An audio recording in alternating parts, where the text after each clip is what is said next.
Descending in Moab, Utah on Easter Sunday, 2010, 50 Jeeps were lined up and ready to embark on an exciting day-long journey through the depths of Moab's canyons. Innocently awaiting our departure, we sat in awe of what was to come. Knowing we would be together as a group, and knowing I wasn't driving, I felt safe and excited.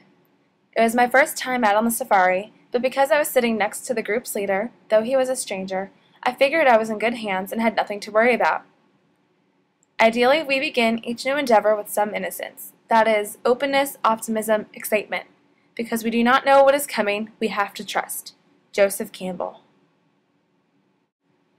As we set out, I realized how far I was from Jeep number 50, where my best friend was keeping an eye on the end of our group. I was a stranger to everyone else on the trail, and began to feel a bit alone as my driver became preoccupied with his own agenda. Feeling a bit anxious and unfamiliar with my surroundings, I worried about how the rest of the trail would go. With no method of communication, I felt stuck and alone in the middle of nowhere. Annoyed and stubborn, I may have come off as rude to my driver, but I couldn't help myself. I hadn't exactly decided to go on this trip on my own, but was persuaded by my friend, thinking I was going to be with him the entire time. I felt deceived. The orphan archetype in each of us is activated by all the experiences in which the child in us feels abandoned, betrayed, victimized, neglected, or disillusioned. Joseph Campbell. Approaching the trail's first obstacle, I wasn't sure what to expect. I was told that we might have to help some of the others through, but I was worried about us. As the leaders, we had to set an example for the rest of our group in order to get them through.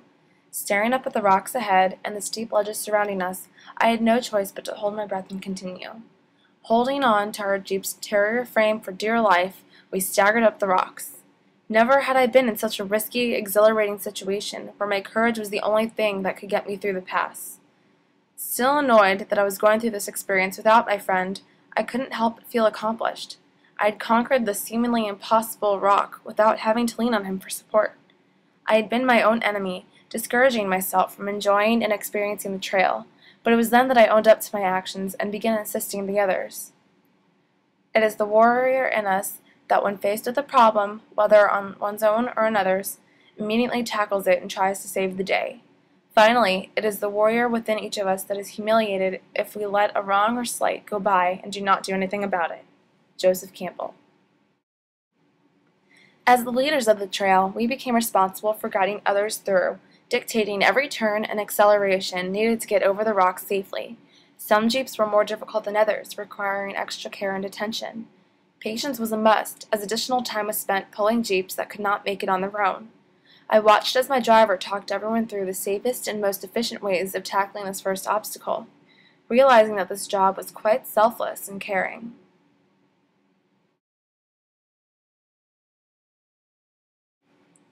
After passing the first obstacle, a new sense of adventure dawned on me. I was excited for the barriers yet to come and began to enjoy my newfound sense of freedom and grasp on nature. I admired these fellow four-wheelers, embarking on this journey with me.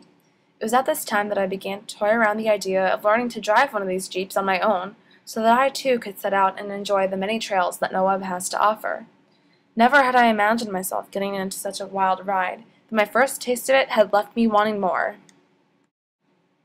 Looking down over the cliffs, I thought about the danger that existed in such a hobby. Hundreds of feet above solid ground, the wrong turn for any Jeep could lead to an ultimate demise. It was difficult to think about, but it was a reality. It didn't help at all that an abandoned crashed car that had made a fatal fall laid up ahead, but all we could do was accept it, be careful, and move along. When we stopped for lunch, I couldn't help but put my annoyance aside and be grateful that my friend had brought me along for this journey. I had never had quite such an adventurous experience before, and honestly, I would have never gone along on my own. Speaking with the other four-wheelers, it was amazing to see such passion and love for the hobby. These people invested so much in their cars, and after experiencing the thrill hands-on, I could understand why. The four-wheeling community was so open and accepting that it was hard not to feel a certain unity with everyone. It was a beautiful day, and everyone was out to have fun and enjoy the great outdoors. We know Eros when we experience a passionate connection to a particular landscape, to our work, to an activity, to a cause, a religion, a way of life. Joseph Campbell.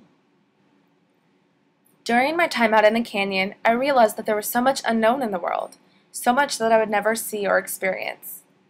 That's a shame, I thought to myself. I realized these people around me really make things happen for themselves. These are go-getters who have put in the effort to better experience life in the world. I decided that I wanted to be like that. I wanted to see more of the world and feel more like I was living. Having a group be part of this dream helps you pursue it that much more, and the support they had for each other was pretty amazing to see. A positive but realistic projection of our future frees us to enjoy life in the present and to make our dreams come true. Visions are most powerful when consensually shared. Joseph Campbell. From what I experienced, nature is what you make of it. We can work with nature for evil or for good. We often forget that we share a world with other creatures, in a kingdom larger than we can fathom. It was pretty incredible to see wild cows just beyond an arm's reach. This was their home, just as we might call it our home. In order to obtain responsibility over the lives of others, we must first take full responsibility for our own. An effective ruler uses their power for good. Nearing the end of the trail, I realized that I had changed my own reality. What had started as a cold, bland day in Utah transformed right before my eyes into an adventure filled with surprise, appreciation, and excitement. Though it happened subconsciously, I had taken a seemingly bad situation and redirected it positively. By the end of the day, I wanted more than anything to understand the root of four-wheeling and what connected people to the sport. How is it that everyone got involved? What motivated them to keep going? It was an experience I didn't know existed. I was beyond naive in thinking that I knew anything about nature. What an extraordinary way to connect oneself to his surroundings. As a sage, I sought to understand what drove the four-wheeling community. No pun intended.